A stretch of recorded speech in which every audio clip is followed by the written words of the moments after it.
Merhaba arkadaşlar, yepyeni videoyla tekrardan sizlerleyiz. Sesim için kusura bakmayın arkadaşlar, biraz rahatsızım, o yüzden canlı yayın falan bu aralar açamıyorum, düzelmeyi bekliyorum. En güçlü hesaplar serimizin 3. videosuyla sizlerleyiz. Bugün profil resmine basar mısın? 647. eyalette Kıyak Şef'le birlikteyiz. Hocam sizi tanıyabilir miyiz? Merhabalar Çağrı öncelikle. Geçmiş Merhaba, olsun dileklerimi sunuyorum sana. çok sağ ol, teşekkürler. Konuşmamızın başında da biraz ifade etmeye çalıştığım gibi. Ben İzmir'deyim. Yaklaşık bir yıldır oyunu oynuyorum. E, Bu oyunu oynamaya başladığımda şimdi yayınımıza da eşlik eden, bizimle beraber olan Hüseyin Hocam'la tanıştık. Onun sayesinde aslında birazcık da bu hesabı yaptım diyebilirim. Onun yönlendirmesiyle, bana olan desteğiyle. E, Uzun zaman yayınlarını takip ediyorum. Bazen chat'e girip oradan konulara ve yayınlara dahil olmaya çalışıyorum. Seninle yayın yapmanın çok keyifli olacağını düşündüm. Böyle bir seriye başladığın zaman da seninle beraber iletişime geçtik. Sen de sağ olsun kırmadın. E, Ve güzel bir yayın geçireceğimizi tahmin ediyorum, düşünüyorum. Dolayısıyla böyle özetleyebilirim ben. Şu Teşekkürler. anki durumu ve konumu. Ya, isim Kemal'di değil mi hocam? İsmim Kemal, evet. Evet. İzmir'deyim ama bazı arkadaşlar şeyi merak ediyor olabilirler. İşte e, oyuna başlangıç aşamasını, nasıl ilerlediğini e, ya da belki işte oyuna yapılan yatırımla ilgili bir takım konular, sorular oluyor. Eski yayınlardan izlediğim kadarıyla. E, Baştan şöyle başlayabilirim aslında.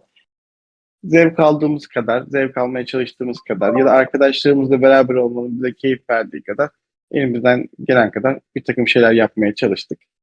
E, Durum bu şekilde. Teşekkürler. Şimdi ben seni zaten soru bombardımanına tutacağım. Öncesinde ufak tefek bilgiler vereyim. Daha sonra hesap incelemeye geçelim. Bu arada bugün Anladım. bize bugün bize eşlik eden Hüseyin abi de burada. O da eyaletin başkanı. O da sağ olsun yorumlarıyla yanımızda olacak. Hoş geldin abi. Hoş bulduk Çağrı. Bize bu fırsatı sunduğun için sana teşekkür ederiz öncelikle ve Katıldığınız diğer için yayıncılar. ben çok teşekkür ederim. Şöyle özetleyeyim, biz bir yıldan fazla süredir 647 eyaletindeyiz. Bu arada ismim Hüseyin, İstanbul'dayım. Daha sonrasında belli bir ekiple, yani 25-30 kişilik bir ekiple başladık bu eyalete. Daha sonrasında işte yol ayrımlarımız oldu, devam eden arkadaşlarımız oldu. Ee, Şu anda bu aşamaya geldik. Şu anda 647 eyaletinin birinci ittifakıyız. Ee, En değerli arkadaşlarımızdan birisi de Kemal'dir zaten. O da benimle birlikte buraya katıldığı için ona da teşekkür ederim. Senin sormak istediğin şeyler varsa ben sana yardımcı olayım. Ben tek tek Ee, soracağım. Ben hazırlıklıyım. Bugün terleteceğim abi sizi. O konuda tabii. Seve rahat seve. o konuda rahat Terlemeye, olabilirsiniz. terlemeye razıyız. Kabul Evet. ediyoruz. Evet, öncelikle hesap inceleyeceğiz ama hesabı incelemeden önce ufak bir duyuru geçeyim. Arkadaşlar Telegram kanalımızı açtık. Videonun açıklamalarından oraya katılabilirsiniz. 2 günde 500 kişiye ulaştık. Soru cevap, rehber kanalı ve hesap inceleme ve ayrıca koçluk hizmeti veriyoruz. Telegram'ımıza videonun açıklamasındaki linkten siz de katılabilirsiniz. Ve bu videonun altına, benim yorumumun altına arkadaşlar, bir sonraki konumuzun kim olmasını isterseniz yazabilirsiniz. Ya da bir sonraki konumuza sormamızı istediğiniz, bizim sormayı unuttuğumuz şeyler varsa lütfen sorun. Tamamen sizden gelen soruları yönlendiriyoruz deyip hesaba bakmaya başlayalım. Kemal abi VIP 12'ye basar mısın? Tabii ki. 367 gün prestij avantajlarına bakalım. Prestij avantajlarından şu şekilde gireyim. Hem don küresi hem meteorumuz doğal olarak açık zaten. Tamamdır. Var. Evet. Profil resmimize basalım. Ee, K3 zaten şef donanımlarımız max. Tılsım 16'lar sizin eyalete geldi. Çünkü Gen 7 var. 647. eyalet. Hesabın ismi Evet. Kıyak Şef ve BGN ittifakında şu anda 1B gücümüz var. 139 milyon öldürmem var. Tılsımların seviyelerine tek tek bakabilir miyiz? Tabii ki. Şu an Şöyle göstereyim. mızrakçılar Mızrakçı 12. göstereyim. 11'den sonra yeni güncellemeler geldikten sonra yavaş yavaş tılsımları yükseltmeye, bir yandan birikim yapmaya başladık. Mızrakçıları 11. seviyeden 12. seviyeye yükselttik. Piyadeleri 14. seviyeye yükselttik. Bu taraftan da aynı şekilde 14. seviyeye yükselttik. 2 tane 13'ümüz var burada. Nişancılara geldiğimizde de 1.13 seviye, 2.12 seviye. Yine burada aynı şekilde 1.13, 2.12 seviye. Birazcık da birikimimiz var. Onu zamanı gelince belki SVS aşamasında, belki de diğer aşamalarda puan almak için kullanmak üzere zamanını bekliyor diyebiliriz. Güzel. Ama tılsım kısmına geldiğim zaman şu da olabilir aslında. Her zaman neyle uğraşıyorsak, neyi yükseltmek istiyorsak sanırım en zor kısım o kısımmış gibi geliyor insana oyunu oynarken. Şu anda da bana en zor gelen kısmı bu tılsımları yükseltmek ve tılsımları işte 16. seviyeye getirmek olduğunu söyleyebilirim kısaca. Evet, hazır tılsımlardayken ben bir sorumu sorayım, sonra bakmaya devam edelim. Tabii ki. Tılsımlar konusunda Balina ya da Megalodon arkadaşlara henüz vermek istediğim bir tavsiye var mı? Çünkü siz biraz daha bize göre avantajlısınız. Daha erken karşılaştınız. Biz Gen 5'te Gen 6'da olan arkadaşlar olarak hazırlık yapabiliyoruz ama size bir anda geldi. Tabii ki şu tavsiye verebilirim. Benim de aslında yaptığım bir hata. 11. seviyeden sonra tılsımları yükseltirken daha önce de gördüğümüz şef tılsım malzeme takısı olarak bir alan açılıyor. Burada yaklaşık 40 adet taba ya da 40 adet tılsım tasarımına bir parça tılsım sırrı veriyor. Bu tılsım sırrını eğer mümkünse buradan çeviri yapmadan paketlerden edinmek daha doğru olacaktır diye düşünüyorum. İlk başlarda aslında bir hevesle bunları çeviri yaparak tılsımları yükseltmeye çalışmış idim. Ama bundan pişman olduğumu söyleyebilirim. Dolayısıyla bu konudaki tavsiyem şu olabilir.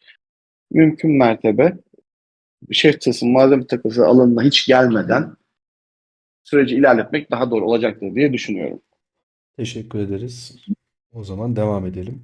Tabii ki. Kahramanlara bakabilir. Yok, hazır oradayken görünümlere bakalım mı? Bir önceki videoda göstermemişiz, arkadaşlar merak etmişti. Tabii ki. Hangi görünümler mevcut şehir olarak? Görünümlerde bu son bize gelen bir etkinlik. Kutlama Pudiği etkinliği. Her geleni Sevgililer Günü alıyor musun etkinliği. hocam peki? Almak zorunda hissediyorsun değil mi kendini? Ya şöyle aslında bütün gelen etkinliklerde ittifak olarak birinci olmak istiyoruz. Birinci olmaya çalışıyoruz. Birinci olmaya çalışırken de aslında önde gelen hesaplardan olduğun zaman insanın üstünde ister istemez bir sorumluluk doğduğunu hissediyorsun. Ve o sorumluluk gereği de eyaletini ya da ittifakını birinci yapmak istiyorsun. O ittifakı birinci yapmaya çalışırken işin sonunda aldığın ödüller zaten görünümlere ya da o etkinlikten gelen diğer ödüllere seni götürmüş oluyor. Aslında orada bireysel davranmıyorum, bireysel düşünmüyorum ama sonuç olarak bütün etkinliklerde evet almak zorundaymışım gibi bir sonuç ortaya çıkabiliyor işin Evet, doğrusu. bonus detaylarına bakabilir miyiz? Şu ana kadar kaç bonus elde etmişsin oradan? Ha, yok, Tabii görünümler, görünümlerde evet. görünümler üzerinden değil mi? Evet, sağ üstte. Toplam bonusa bakabilir miyiz? Tabii ki. Toplam birlik sağlığı %1,5, öldürücülük 1,5, birlik savunması %29, birlik saldırısı %21. Bu şekilde arkadaşlar. Kemal hocamın hesapta. Kahramanlara bakabilir miyiz hocam? Tabii ki. Kahramanlara geldiğimizde yine Gen 7 artık bizim eyaletimize gelmiş durumda. Gen 7'nin gelmesinden sonra da e, onları edindik. Buradan istersen donanımlara Evet. girebilirim. Eski Nişancımız video. full. Biz bir yandakine Evet. bakalım. Mızrakçımız full. Piyadeye bakalım. O da full. İkinci intikale Hı hı. geçtik mi? Evet geçtik. Onlar da 60'ları almışız. 3'e bakalım. Diğerine Evet. pardon. Burada İkinci da intikalin eşit. devamı. Tamam. Bir sonraki mızrakçı. Bir sonrakinde kaldık. 5 intikal üzerinden ilerliyoruz şu Şu anda an aslında. arenayı fullleyiyoruz o zaman anladığım kadarıyla öncelikle. Evet, aynen. Aslında şöyle, ben bu oyuna aslında arenada ilerlemek için başlamıştım diyebilirim. En dikkatimi çeken şey oyuna ilk başladığımda o olmuştu. O yüzden sürekli 5 kahramanı geliştirmeye çalışıyordum. 5 kahramanı geliştirdikten sonra da artık yavaş yavaş diğerlerine geçip diğerlerini ilerletme düşüncesindeyim. Ama diğer eski kahramanlara gelirsek en önemli kısımlardan bir tanesinin bu özel silahlar olduğunu düşünüyorum. Özel silahlar olarak da buradan e, hemen hemen galiba hepsini fullledim ya da etkinlikler geldikçe buradan puan kazanmak için bunları ilerletiyorum. Bu şekilde. Buraya kadar Evet. kahramanlar da şu seviyeye kadar bu şekilde diye özetleyebilirim. Bir şey soracağım hazır kahramanlardayken. Aşağı Hı kahramanların hı. silahlarını açmadığımızı fark ettik. Oyuna ne zaman yüksek miktarlarda para yatırmaya başladık hocam? Şöyle aslında o sorunun cevabını vermeden önce şunu şu konuda bir açıklama yapabilirim. Bizim bu eyaletimizin tahmin ediyorum ki 450. günü Hüseyin Hocam daha iyi söyleyebilir onu. Ben yaklaşık 3 ay sonra bu eyalette başladım. Aslında eğer çok uzun tutmamış olursam kısaca oyuna başlama hikayemden ve o süreçten kısaca bahsetmek istiyorum eğer Tabii lütfen. mümkünse, Evet tabii bir lütfen. sakıncası yoksa. Şöyle ki herhangi bir arkadaş vasıtasıyla değil bir reklam aracılığıyla oyunu görüp indirmiştim. Oyunu indirdiğimde oyun beni rastgele bir eyalete gönderdi. Ve o eyaletin aslında ortalama 100. günü civarında ben oyuna başlamış olmuş oldum. Ee, Oyuna başladığımda da aslında gelişkin hesaplardan bir tanesi değildi benim hesabım. Ee, Yaklaşık 26. 27. seviye fırın aşamasındayken ittifak arayışına girdim. Galiba o zamana kadar yaklaşık 20. seviyeye kadar ittifakın yararlarından dahi haberim yoktu diyebilirim. O sırada BGN ittifakı başkanı, ittifak lideri Hüseyin Hocam'la konuşmaya başladık. O andan itibaren o beni yapmam gerekenler konusunda yönlendirmeye başladı. Sonrasında aslında BGN bizim eyaletimize göre en gelişkin ittifak iken e, o sağ olsun bir ittifakı kabul etti ve ben ittifakın 100. sıradan dahil olmuş oldum.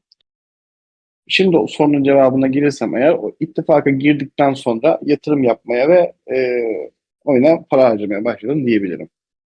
Peki direkt şey düşüncesi var mıydı işte en güçlü oyuncu olacağım ya da önde gelen oyunculardan biri olacağım diye bir düşünce var mıydı aklında aratmaya Şöyle, başladığında? şöyle bir düşünce vardı.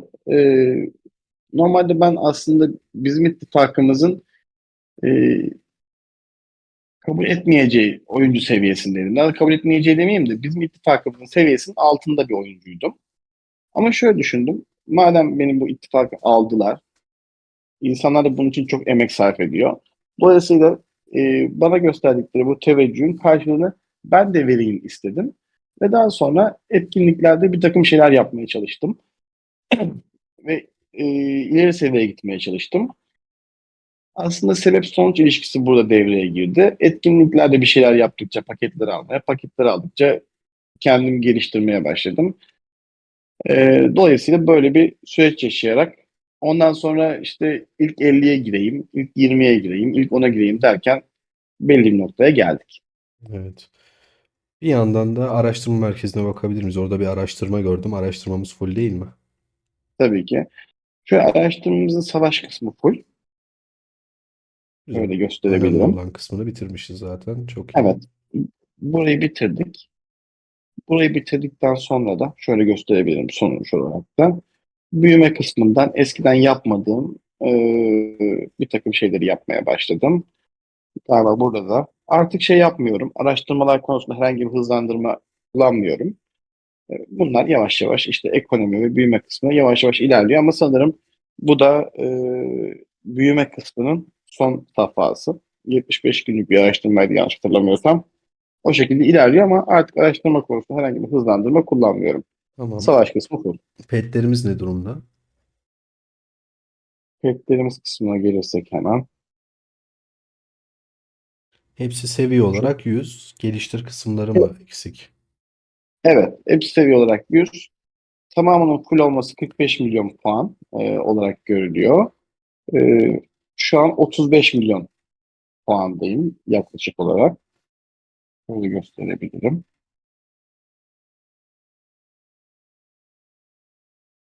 Hepsi güzel bir seviyeye gelmiş aslında. Evet. biraz ilerliyor. Sona yaklaştıkça ilerlemesi çok daha zor bir hal alıyor. Şu an aslında bütün elmasları bu pet geliştirmelerinde kullanıyorum diyebilirim. Özellikle elmas harcama ile ilgili kısımlar geldiği zaman ciddi seviyede elmasla hayvan geliştirme taşları alıp hayvanları geliştirmeye çalışıyorum. Şimdiye kadar kaç milyon elmas harcamışsındır hocam buraya? Var mı hakkında bir elmas şeyi? Tahmin ediyorum 7-8 milyon civarında elmas harcamışımdır. Evet. Liderlik Pet tablosundan geliştirmesi. da bir kahraman gücü ve pet gücüne de bakabilirsek. Tabii ki.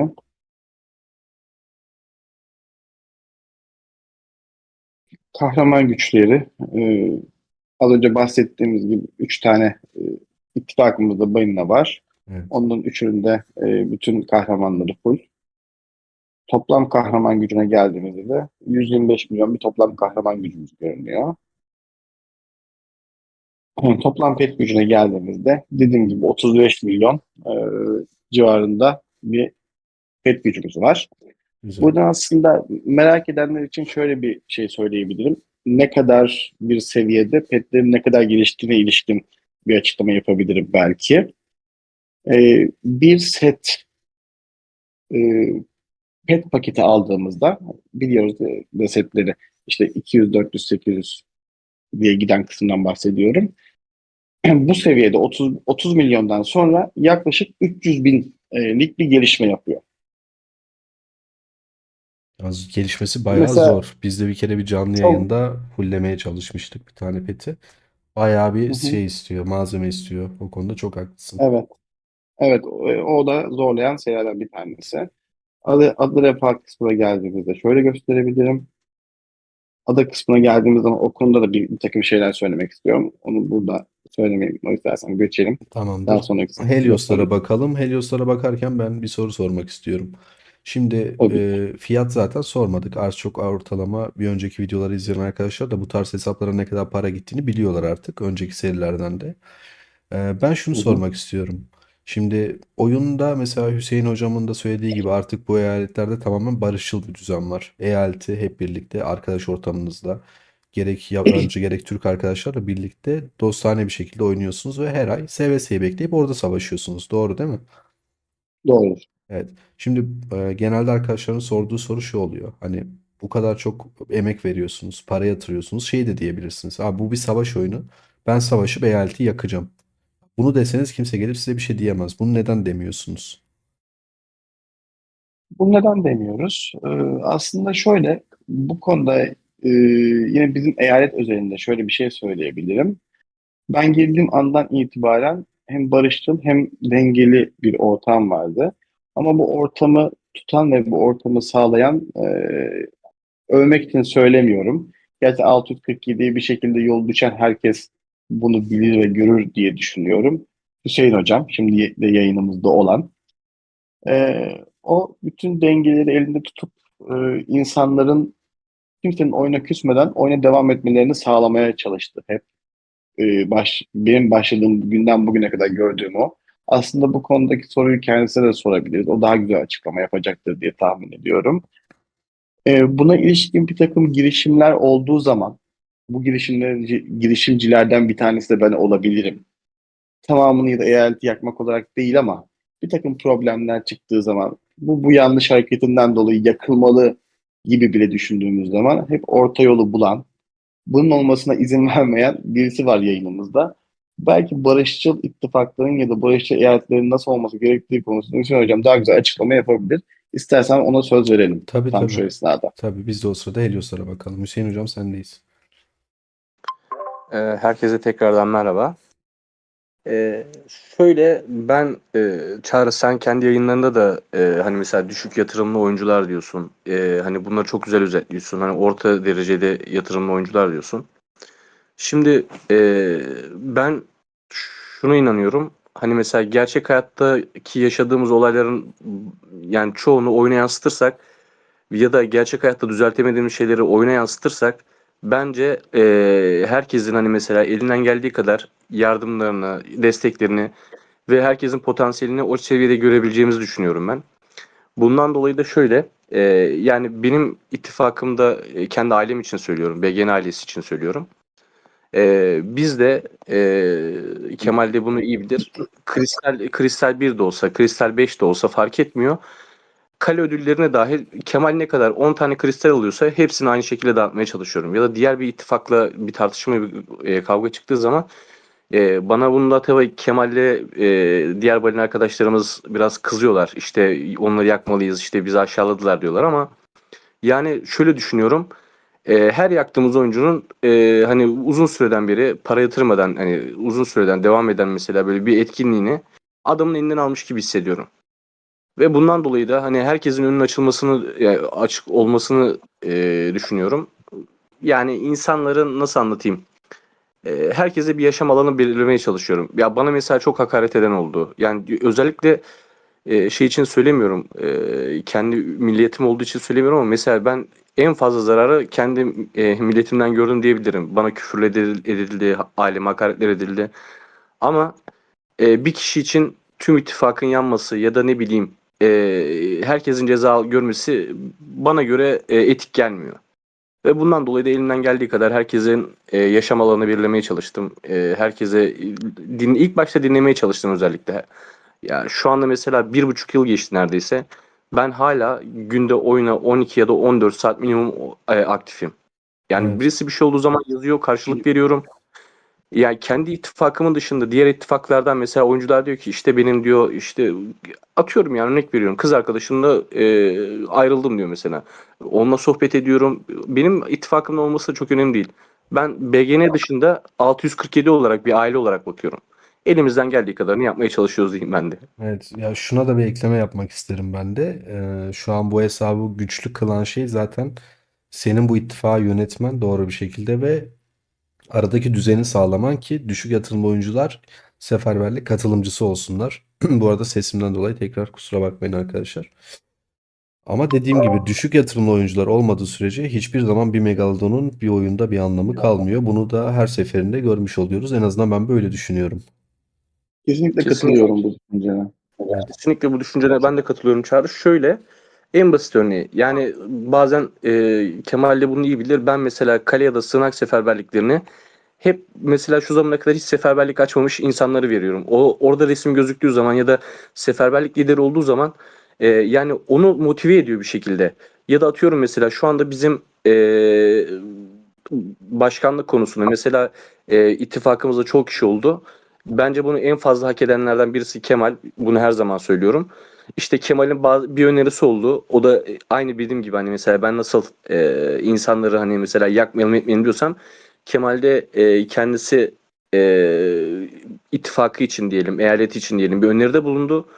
Ve ben de bu öneriyi kabul ederekten başkanlığı başka birine verdim. Normalde Kemal'in hakkıydı yani örnek veriyorum mesela. Evet. Hani benim dışımda mesela Kemal'in de böyle aile olarak görüp burayı sahiplenmesi. Kendi diğer yabancı oyuncularımızın da aynı şekilde. Mesela bizim ittifakımızdan Türk birisine bir hakaret edildiği zaman Türklerden önce yabancılar hemen engelliyor onları. Ya da hani onları durduruyor. Ya böyle güzel bir aile olduk. Yani ne kadar sürer, nasıl sürer, sonsuza kadar mı sürer bilmiyorum ama yani elimizden geldiği kadar gücümüzün yettiğince döndürmeye çalışıyoruz diyelim. Teşekkürler hocam. Bir şey daha soracağım. O sırada adaya bakalım istersen hocam. Hı. Şöyle, bu Helioslar hakkında çok kısa bir şey Tabii. söyleyebilirim. Bu Helios nişancılığını tamamladıktan sonra bence buradaki nişancı tedavisi, nişancı eğitimi, nişancı yardımı ya da piyadeler için de mızrakçılar için de aynı şey geçerli. Bunlar sadece SVS'de ya da diğer etkinliklerde gerektiği zaman puan almak için konulan şeyler diye düşünüyorum. Dolayısıyla onları da zamanı gelince basıyoruz. Helios kısmını bu şekilde bitirebilirim. Evet. Peki eyalette subay silahlanma ya da buz alanı kazanıyor musun sen yoksa düşük yatırımlı oyunculara mı bırakıyorsun hocam? Şöyle, o konu aslında ada konusuyla tamamen bağlantılı. Şu an pek üzerine düştüğüm şey en çok benim için önemli olan diye düşünüyorum. Daha doğrusu hesabın gelişmesi için önemli olan şey diye düşünüyorum. Bahsettiğimiz subay savaşı silahlandırma yarışı. Çünkü orada ada parçaları veriliyor. Evet. Şu an geldiğimiz noktada ben petleri geliştirebilirim ve adamı geliştirebilirim. Dolayısıyla aslında diğer etkinlikleri diğer oyunculara bırakıp mesela kahraman parçası veren, işte hızlandırma veren gibi diğer etkinliklerde normalde puan alabilecekken orada kullanmıyorum elimdeki kaynakları. Ama silahlandırma yarışında ve subay projesinde kullanıp ada parçaları almaya çalışıyorum. Evet. Sanırım bir önceki videoda bunun tam aksi bir düşünce vardı. Ama o videoyu izlerken de ben aynı şeyi düşünmüştüm. Hesabın belli bir noktaya geldikten sonra olması gereken şey ada parçalarını edinmek daha doğru diye düşünüyorum. Ada parçaları edinmek daha doğru olduğu için de önem verdiğim etkinlikler aslında ada parçası veren subay etkinliği ve silahlandırma Evet. yarışı. Ya bizim genelde videolarda insanlara tavsiyelerimiz hep şey oluyor. Düşük yatırım oyunculara özellikle. Bu konuda muhtemelen aynı düşünmüyoruz. Muhtemelen Evet, o yorumlarda da arkadaşlar yazacaktır. Görürsün zaten ama şunu öyle mi? söylem tabii kesin yazarlar. Ee, Düşük yatırımlı bir oyuncunun zaten çok fazla birikimi olmuyor. Hani size Hı kıyasladığımız hı, dönemde. Onların kazanabileceği tek iki tane etkinlik var. Birisi subay, birisi silahlanma. Belki bir özel etkinlikte de bir şeylerini kullanabiliyorlar. Ya zaten düşük yatırımı olan bir oyuncu SVS'nin hazırlık aşamasında puan yapması ve ödül alması imkansız. Buz alanı kralı için de 4-5 aydan fazla belki uzun bir süre birikim yapacak ki bir kahraman parçası alacak. Onu da ben asla tavsiye etmiyorum. 4-5 ay birikim yapıyorsun. Gidip buz alanına oynuyorsun. Oradan bir kahramanın 300 parçasını alıyorsun. O kahramanı da sadece 2 ay kullanabiliyorsun. O yüzden sürekli insanları elmas veren etkinliklere yönlendiriyoruz. Önceden bu subayla silahlanmada ada parçaları verilmiyordu. Oraya eklendiği zaman ben dedim zaten eyvah yandık. Çünkü anladım. balina hesapların senin dediği gibi ihtiyaçları var. Özellikle eskiden paketler geldiği zaman alıp fullemediyseniz ada parçalarını sen ve Megalodon diğer arkadaşlar o zaman Hı çok daha hı. fazla ihtiyacınız oluyor. O yüzden bu konuda bir şey Evet. demeyeceğim. Adadan devam edelim. Sözü sana bırakıyorum. Son olarak ona şunu ekleyebilirim o cümlene. Keşke oradaki etkinliklerde ada parçalarını alıp elmasları dağıtabileceğimiz bir sistem olsaydı. Elmasları almadan ada parçalarına erişebilseydik çok daha güzel olurdu deyip o kısmı bağlamış olayım. Teşekkürler. Ada bufflarına bakalım istersen. Tabii ki. Ada bufflarımız bu şekilde. Ya ben aslında adadan çok anlayan bir insan değilim. Herkes bilir uzun zamandır beni izleyen. Ben çok adayı seven bir insan değilim. Çok bilgili de değilim. Aynı zamanda arena konusunda da çok tecrübeli olmadığımı düşünüyorum. Yani sen bize söylersen adada ne durumda olduğunu inan ben daha iyi anlarım. Ben şu an bilmiyorum Tabii yani. ki. Hani şu an adada sence iyi bir Çağrı, durumda mıyız? Şimdi Çağrı, bu arada onu ben şunu girebilir miyim acaba? Ha, tabii Çok lütfen. kısa tabii ki. bölüyorum ama. Yani şu anda Kemal'in bu oyuna başladığı günden itibaren hani yarasına parmak bastın diyebilirim. Oyunu desteğine ben de dahil olmak üzere 5-6 arkadaşım da yazdı sırf Kemal için. Yani Kemal'in tek bir eksiği var. Onu da birazdan zaten kendisi söyleyecektir. Evet, şimdi ada konusunda sen bir önceki videonda da aynı şekilde ada konusunda biraz eksiğim dediğin için ve bundan sonra güçlü hesap yapma düşüncesinde olan arkadaşlara açıkçası biraz daha yönlendirme olabilmesi için benim bu konuda çok ağzım yandığından e, çok detaylı açıklama yapabilirim diye düşünüyorum ada konusunda. Aynı zamanda oyunu free to play değil de az yatırımla oynayan arkadaşlara da bu konuda bir takım tavsiyeler verebilirim diye düşünüyorum. Ama ondan önce adayı bir değerlendirebiliriz çok kısa. Naçizane anlatabilirim. Öncelikle adada market içerisinde olan temel binalarımız var. Buradan Kar Kalesi, Gözlem Platformu, Amfiteyatro, Sanat Galerisi gibi. Öncelikle bunları mümkün olduğu mertebe en üst seviyeye götürmemiz lazım. Bunun dışında da etkinliklerden gelen e, ada binaları var. Evet, paketle satın Bizim alabildiğimiz. evet paketle satın alabildiğimiz. Bu paketle satın alabildiğimiz binaların tamamı şu an adamızda var ve 10. seviye.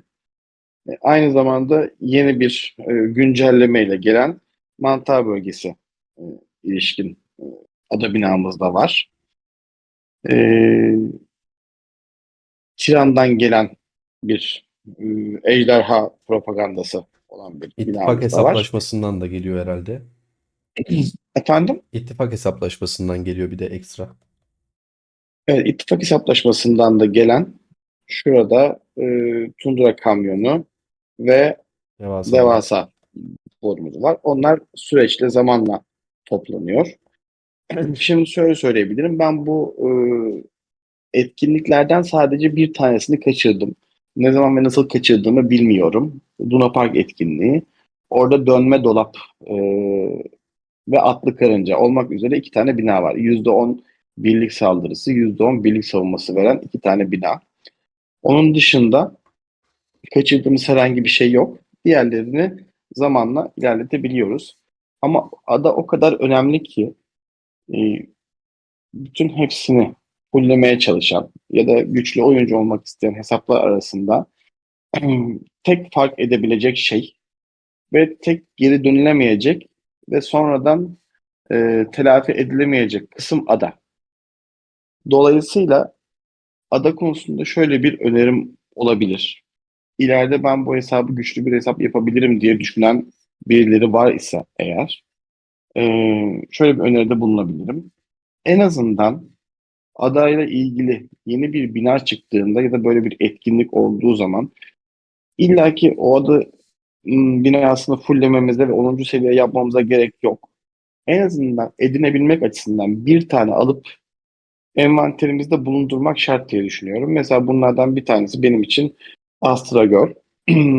Diğerlerini 10 seviyeye çıkarmama rağmen bunu o dönem çok adının önemini anlamadığım için 10 seviyeye çıkarmamışım ama ben artık bunu diğer mitik parça kullanarak mesela 7. seviyeden 8. seviyeye çıkarmak için 80 parça kullanarak çıkartabiliyorum. O yüzden mesela bunu biriktiriyorum. Ama ben Astragör'e hiç edinmeseydim bu aşamadan sonra ada parçasını alsam bile bu binayı yükseltme şansım yoktu. Dolayısıyla bunun getirdiği %10 birlik savunmasından mahrum kalacaktım. Evet. Dediğim gibi adamızda iki tane eksiğimiz var bina olarak. Onun dışında aslında harikulade durumda diyebiliriz. Diğer kısımlar yükseliyor durumda. Ama işte balin hesap yapmak isteyen ya da megal hesap yapmak isteyen kişilere önerim ya da ileride daha güçlü olabilirim diye düşünen kişilere önerim. Mümkün olduğu mertebe en azından bir adet yeni giren ada binasını alıp envanterde tutmak. Ha, teşekkür ederiz. Estağfurullah. Bu şekilde bir şeyde bulunabilirim. Tavsiyede Arena bulunabilirim. gücümüz şu an kaç milyon? Ona da bakalım. 83 milyon diye hatırlıyorum. Ona geçelim hemen. Evet, 83,3 milyon. Evet. Tamamdır. Bugünkü görevleri yapmadık. Daha haftada yeni başladığı için bu şekilde az önce kahramanlara bakmıştık. Evet. Ee, arena aşamasında fullenen bir hesabın arena gücü 100,2 milyona varıyor. Evet. Gen 7 Şöyle örnek verebilirim kahramanları onu 5'i da. full olursa. Evet, Gen 7 kahramanları ve 5'i full olursa 100,2 milyon güce ulaşabiliyoruz. Teşekkürler. Bitirmeden önce benim birkaç tane daha sorum var. Bir de Hüseyin hocama da Tabii şimdiden ki. söyleyeyim. Benim sorularımdan sonra seni daha yakından tanıdığı için sana sormak istediği bir soru varsa da ona son sözü vereceğim. Öncesinde ben sana hızlıca birkaç soru sorayım. Tabii ki. Oyunda en sevdiğin ve en sevmediğin etkinlikler. Ben oyunun etkinlik dışında keşif aşamasını çok seviyorum. Güzel. Ee, et- etkinlik olarak da dökümhane aslında çok hoşuma giden bir etkinlik. Ee, daha önceki videolarında gördüğüm Buz Ateşi Madeni aslında diğer oyuncular tarafından sevilmese de e, Buz Ateşi Madeni de yine çok sevdiğim bir etkinlik. Ama sanırım kanyon kısmında çok fazla başarılı olamadığımı düşünüyorum. Kanyondan çok fazla hoşlanmıyorum diyebilirim. Sonunda ya. Ben de kanyondan nefret ediyorum. Hatta kanyon videosu Gerçek. çekmiyorum artık. Yani bu hafta da kanyon var. Çekmeyeceğim. Israrla çekmeyeceğim. O etkinliği oyun düzeltene kadar çekmeyeceğim abi. Rezalet yani. Ben çok fazla şey mantığını maalesef anlayamıyorum. Biz kanyon etkinliğini oynarken Hüseyin Hoca'yla beraber sürekli telefonda oluruz. İşte Evet. o beni yönlendirir. Sürekli telefonun karşı tarafından şöyle bir bağırtı yükselir. Kemal 3 tane kahramanı aynı yere yönlendirme. Allah'ını seversen yönlendirme. Ortaya hücum et Kemal. Ölüyoruz Kemal. Evet. Özellikle balina Ama megalodon yok yani. hesaplara çok büyük sorumluluk düşüyor etkinliklerde. Bu tüm etkinliklerde bu şekilde. Bir soru Evet. daha soracağım. Hocam 500 gündür oynuyorsun neredeyse. Oyundan sıkılmadın mı? Oyunda seni tutan şey ne? Ya da ne kadar Aslında bunun oynamayı çok düşünüyorsun daha? Bunları da sorayım. evet. Aslında bunun basit bir cevabı var diye düşünüyorum. Çok yüksek ihtimalle oyunda tutan şey arkadaşlık ve insani ilişkiler. Neyse aslında güçlü olmak, ilerlemek ya da güçlü olmaya çalışmak belli bir noktaya kadar insanı oyunda tutar diye düşünüyorum. Ama buradaki kurduğumuz sosyal ilişki ve bu sosyal ilişkinin mihenk taşlarından birisinin de sen olduğunu düşünüyorum.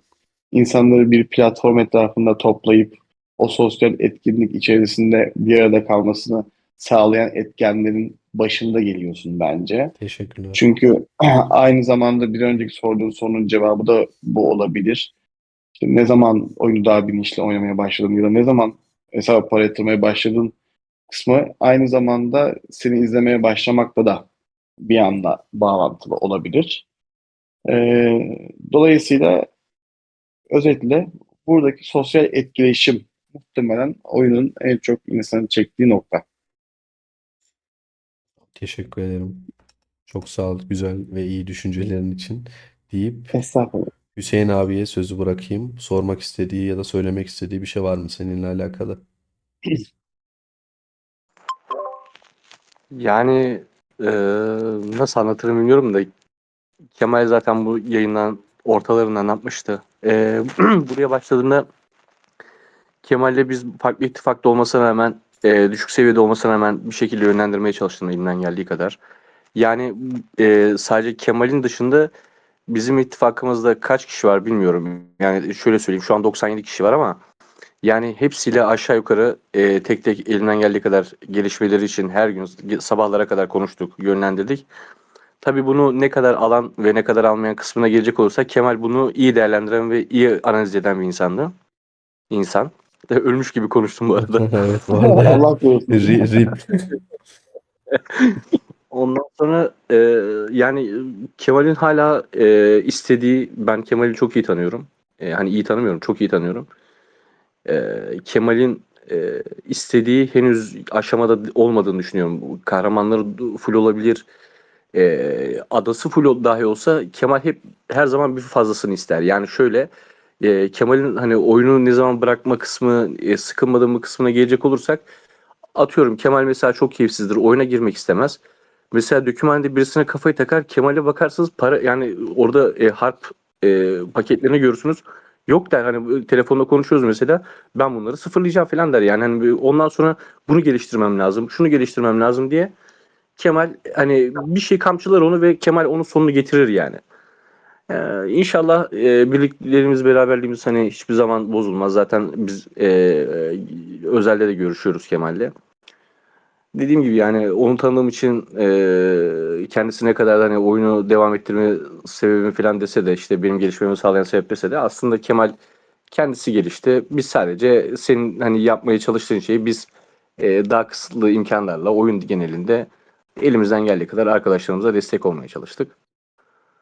Yani onun dışında arkadaşlarımız sadece bizim eyaletimizde, bizim ittifakımızda değil, seni takip etmeye devam etmediler bence. Oyundan bir şeyler öğrenmek istiyorlarsa. Teşekkürler.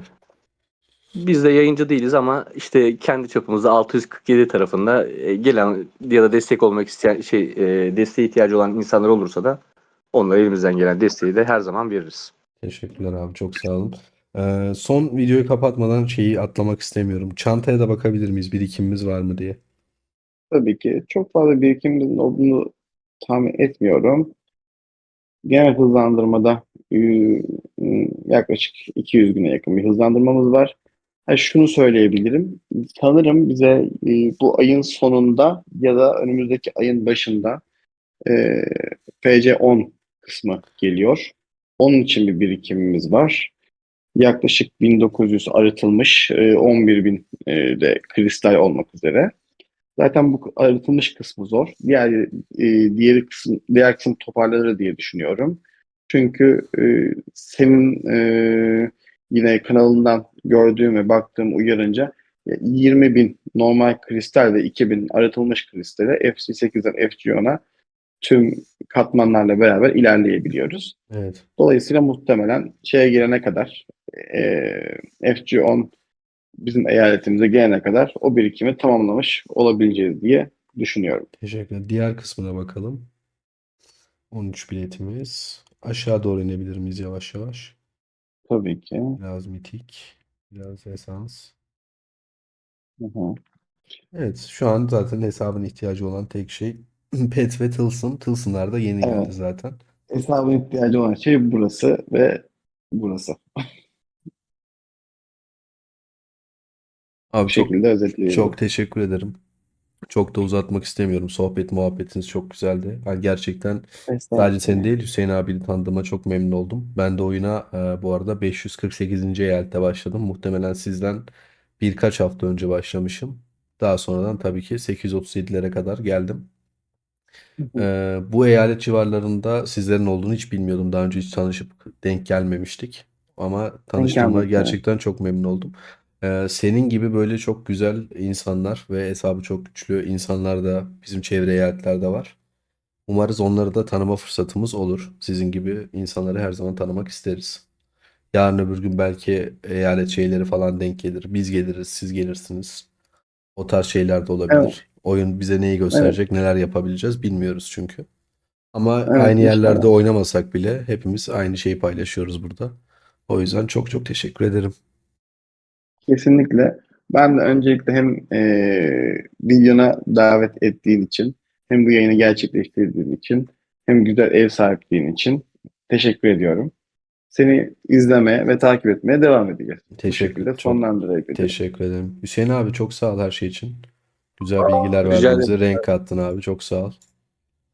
Biz teşekkür ederiz. Bu zamana kadar paylaşmış olduğun bilgi birikimlerin için, insanlar olan yaklaşımın için.